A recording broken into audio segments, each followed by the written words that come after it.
এবার জাতীয় সংসদে তোপের মুখে পড়লেন সৈয়দ সাইদুল হক ওরফে ব্যারিস্টার সুমন। কারো নাম উল্লেখ না করে জাতীয় পার্টির মহাসচিব ও বিরোধী দলীয় চিফ হুইপ মুজিবুল হক চুন্নু অভিযোগ করেছেন, একজন সদস্য সস্তা জনপ্রিয়তা অর্জন করতে গিয়ে ৩৪৯ জন এমপির জন্য মর্যাদাহানিকর ঘটনা ঘটিয়েছেন। এজন্য তিনি স্পিকারের কাছে ব্যবস্থা নেওয়ার দাবি জানান।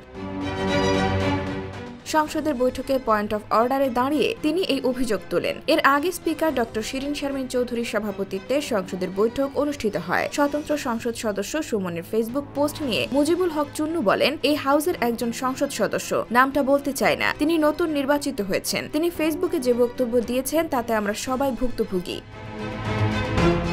মুজিবুল হক বলেন, ওই সংসদ সদস্য বলেছেন, আপনারা জানেন এমপিরা কত টাকা বেতন পান, তারা তো বলে না, গোপন করে। তিনি বলেছেন ১,৭২,০০০ টাকা মাসিক বেতন পেয়েছেন। আমরা কত টাকা বেতন পাই তা লুকানোর কিছু নেই, ওয়েবসাইটে গেলেই পাওয়া যাবে। তিনি আরো বলেছেন, ৩ মাসের মধ্যে ২৮ কোটি টাকা বরাদ্দ পেয়েছি।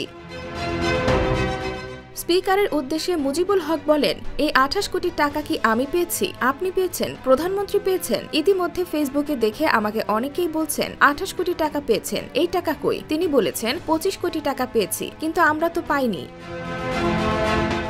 স্থানীয় সরকারের মাধ্যমে ৫ বছরে ২০ কোটি টাকা এমপিদের অনুকূলে বরাদ্দ দেওয়ার কথা উল্লেখ করে চুন্নু বলেন, ৫ বছরের জন্য ২৫ কোটি টাকা প্রকল্পের নামে দেওয়ার জন্য বলা হয়েছে। আগামী ৫ বছরের জন্য কয়টা প্রকল্প করা হবে তার নাম দেওয়া হয়েছে, টাকার সঙ্গে তো তার কোনো সম্পর্ক নেই। সংসদ সদস্যরা না দিলে স্থানীয় সরকার বিভাগ জরিপ করে টেন্ডার করে তারপর বাস্তবায়ন করে। কিন্তু এই সংসদ সদস্য বলছেন, আমরা ২৫ কোটি টাকা বরাদ্দ পেয়েছি। শুধু তাই না, তিনি আরো বলেছেন, এমপি হলে যদি এত লাভ হয় তাহলে আরো আগে এমপি হতাম।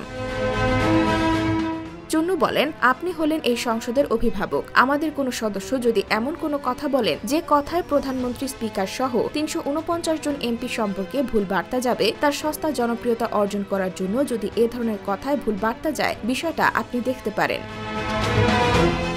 তিনি আরো বলেন, আমরা এখানে অনেক কথা বলবো, বিতর্ক করব, এমন কথা বলার অধিকার নেই যাতে ৩৪৯ এমপির ইজ্জত যাবে, তাদের সম্পর্কে মানুষের কাছে ভুল বার্তা যাবে। তাই অভিভাবক হিসেবে ওই সংসদ সদস্যের বিরুদ্ধে ব্যবস্থা নেবেন বলে আশা প্রকাশ করেন Mujibul Haq Chunnu. IBTV USA, new York.